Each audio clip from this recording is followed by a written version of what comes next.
NICU chest tube insertion using Trocar catheter by Selena Paginto as a requirement for DNRS 5362 NNT2 at the University of Texas Medical Branch under Dr. Sandra Priest and Dr. Pamela Harris-Heyman. Indications. We use thoracostomy for evacuation of pneumothorax, such as tension pneumothorax, persistent pneumothorax at risk of tension physiology, bronchopleural fistula. We also use it for evacuation of large pleural fluid collections, such as significant pleural effusion, postoperative pneumothorax, empyema, chylothorax, and extravasated fluid from a central venous catheter, and for evacuation of extrapleural drainage after tracheal or esophageal surgery, such as repair of esophageal atresia, tracheoesophageal fistula. It is contraindicated on small air or fluid collection without significant hemodynamic status. It is also contraindicated for spontaneous pneumothorax that, in the absence of lung disease, is likely to resolve with non-invasive management. Equipments needed are enumerated as follows.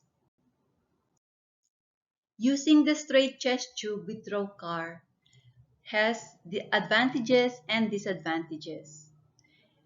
The advantage is that it has a larger chest tube in the event of pleural effusion or pneumothorax. It is very useful for evacuation. The disadvantages are it has increased risk of complication including lung puncture and false tracking during placement. It is the most traumatic technique compared to pigtail catheters or Turkle. It also has a greater risk of injury to the lung, the ribs, and other tissues. It has increased risk of dislodgement. It requires anterior or posterior placement to avoid secondary lung trauma, and it requires skin incision suture closure, resulting in a large scar.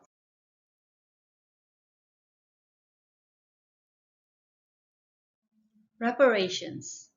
Of course, we perform good hand washing technique and we done PPE using full aseptic technique. We also perform a timeout to identify correct patient and the correct procedure.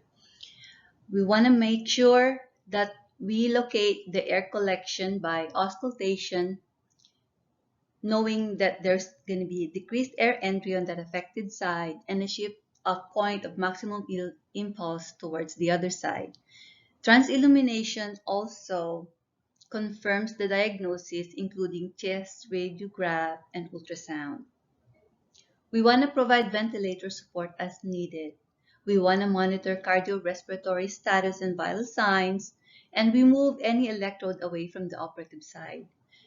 We position the infant with the affected side elevated around 45 to 60 degrees with a towel roll, and we secure the arm above the head with the shoulder internally rotated and abducted. We want to locate the essential landmarks, the nipple and fourth and fifth intercostal space, known as the safety triangle. And also, this is in between the pectoralis major and latissimus dorsi, which is the anterior and mid-axillary lines. A horizontal line from the nipple is a good landmark for identifying the fourth intercostal space. We want to prepare the skin with an antiseptic solution over the entire lateral portion of the chest to the mid-clavicular line and allow the skin to dry. Using chlorhexidine for neonates greater than 28 weeks or greater than 14 days, and alcohol if the neonate is below 28 weeks or below 14 days. We want to mark the chest tube insertion site with a sterile marking pen for greater accuracy. We want to drape the surgical area from 3rd to 8th ribs and from latissimus dorsi muscle to mid-clavicular line using a transparent drape allowing for visualization of landmarks. We want to infiltrate the skin at the insertion site with approximately 0.5 to 1 ml of 1% lidocaine without exceeding the maximum recommended dose of 3 mg per kilo. We want to consider a dose of intravenous fentanyl at 1 mg per kilo to provide additional pain relief. Of course, using it with caution if the patient is not intubated. Positioning.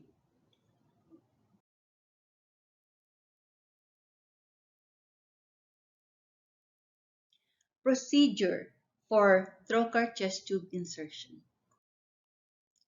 Using a trocar during tube insertion is not recommended due to the high risk of lung perforation.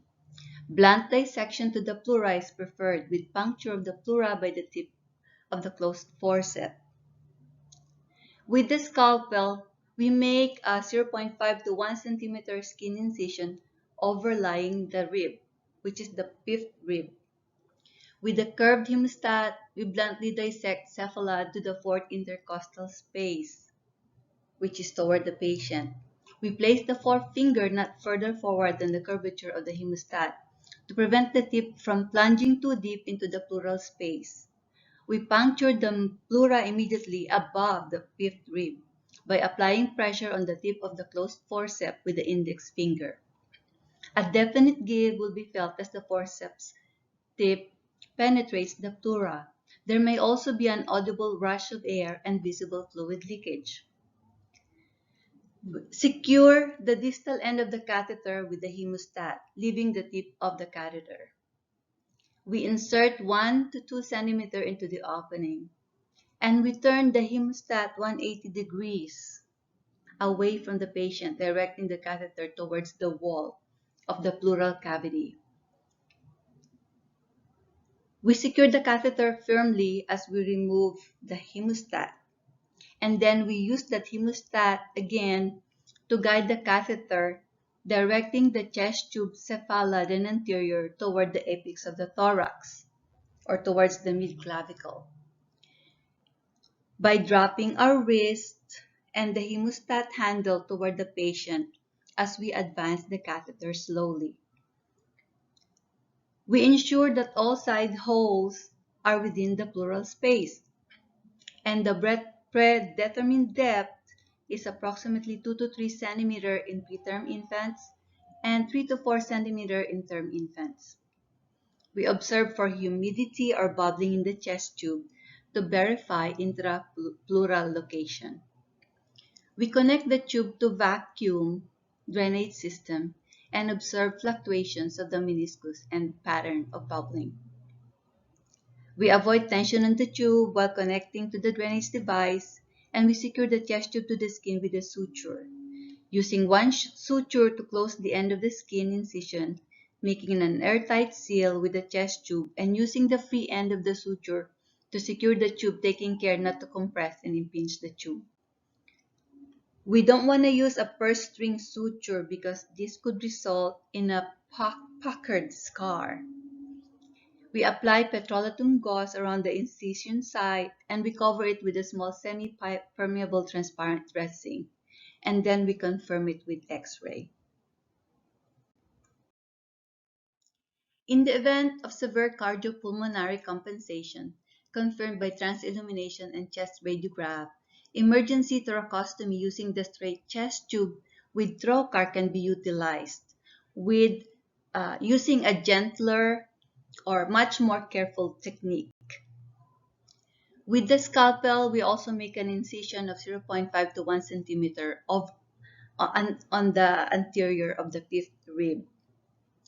With the curved hemostat, we bluntly dissect cephala to the fourth intercostal space. We puncture the pleura immediately above the fifth rib by applying pressure, the same as when we used it on the first procedure. And using the tip of the closed forceps with the index finger, we place the forefinger not further forward than the curvature of the hemostat to prevent the tip from plunging too deep into the pleural space. Waiting for a definite give, we force the hemostat to penetrate the pleura. And we could also hear an audible rush of air and visible fluid leakage as the hemostat enters the pleura. But we don't want to enter too much further. After puncturing the pleura, we insert the straight catheter with the trocar used as a guide. But at this time, it is withdrawn 1 centimeter from the tip of the tube and firmly cross-clamp so that the sharp metal tip of the trocar does not slip beyond the tip of the tube and inadvertently puncture the lung. Bending the trocar into a slight curve may also aid it in directing the tube either anteriorly or posteriorly as indicated. The tube is then advanced through the previously made tract into the chest and in the appropriate direction. The cross clamp holding the trocar may then be removed and then the tube is slowly advanced. So, as we hold the tube firmly while we hold the trocar while it is being withdrawn, we have to be very careful not to dislodge the tube. After the trocar is removed, the pleural tube is advanced to the predetermined depth of approximately 2 to 3 cm in preterm infants and 3 to 4 cm in term infants. We direct the tube cephalad anterior toward the apex of the thorax and advance the tip towards the midclavicular line, ensuring that all the side holes are within the pleural space. We then again observe for humidity or bubbling in the chest tube to verify interpleural location. We connect the tube to vacuum drainage system and observe fluctuations of the meniscus, and we also observe the pattern of bubbling. We want to avoid tension in the tube while connecting to the drainage device.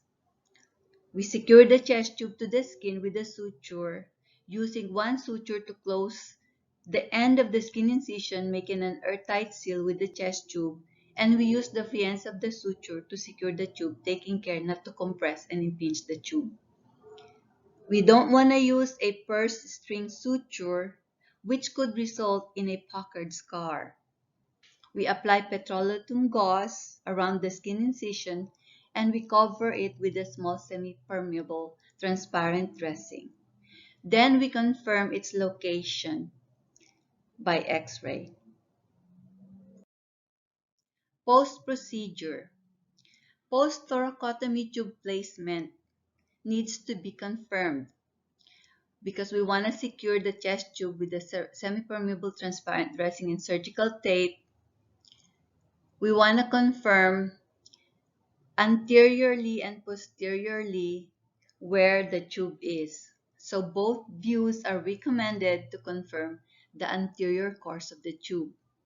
A malpositioned tube results in an increased risk of complications and/or poor air evacuation. A chest radiograph should confirm that the side holes are within the chest cavity. We want to confirm the pattern of bubbling, and we can also confirm this using sonogram. Clues to recognize thoracostomy tube perforation. If there's perforation in the lungs, bleeding will be seen from the endotracheal tube. There's also going to be continuous bubbling in the underwater seal. And there's hemothorax. There's also blood return from the chest tube. There's also increased density around the tip of the tube on radiograph. And there's persistent pneumothorax despite satisfactory position on frontal view. The tube lying neither anterior nor posterior to the lung will be seen on lateral view. And of course, the tube is positioned in the fissure. So other complications include misdiagnosis with inappropriate placement or burn from transillumination. There could also be trauma like lung laceration or perforation of and hemorrhage from a major vessel, puncture of viscus within the path of the thoracostomy tube, residual scarring, permanent damage to breast tissue, and callothorax. There could be nerve damage, such as Horner syndrome caused by pressure from the tip of a right-sided posterior chest tube near the second thoracic ganglion at the first thoracic intervertebral space. And there could be diaphragmatic paralysis or eventuation from phrenic nerve injury. Misplacement of the tube. Tube outside the pleural cavity in the subcutaneous tissue, or the side hole could be outside the pleural space, and the tip could be across the anterior mediastinum. There could also be equipment malfunction, such as blockage of the tube by proteinaceous or hemorrhagic material, or thrombus, or leak in the evacuation system, usually at connection sites, and inappropriate suction pressures. Infection could also ensue, such as cellulitis or inoculation of the pleura and pleural space with organisms such as Candida. There could also be subcutaneous emphysema secondary to leakage of tension pneumothorax through the pleural opening and aortic obstruction with a posterior tube. Pearls that I can share with you is we can use a safety triangle landmark to ensure the appropriate location on where we can insert the chest tube. We can use ultrasound for early detection and guided insertion. Because the intercostal artery, vein, and nerve run on the underside of the rib, we want to prevent injury to these vessels. So we enter the chest immediately above the fifth rib to prevent lacerating all this artery and vein and nerve at the bottom of the fourth rib. We place the forefinger and thumb 1 cm from the tip of the tube or the hemostat to prevent that tip from plunging too deep into the pleural space. And we brace our dominant hand with our second hand to avoid advancing the trocar too far into the chest and risking injuring the lung or the heart on the left side. We slowly advance the drain while holding the trocar steady as a guide, and we don't advance them together. And in a study done in measuring the depth of puncture, there was a 1.4 and 1.6 centimeter mean required depth of puncture in all puncture sites that was confirmed on this study. The distance to the closest vital structure in case of a deviation from the recommended angle of puncture, however, was bigger at the fourth intercostal space. So we should maintain a mean insertion depth of 1.5 centimeter. And the width of the intercostal space was significantly smaller at the fourth intercostal space. That's why we have to make sure that we maintain proximity to the fifth rib during insertion.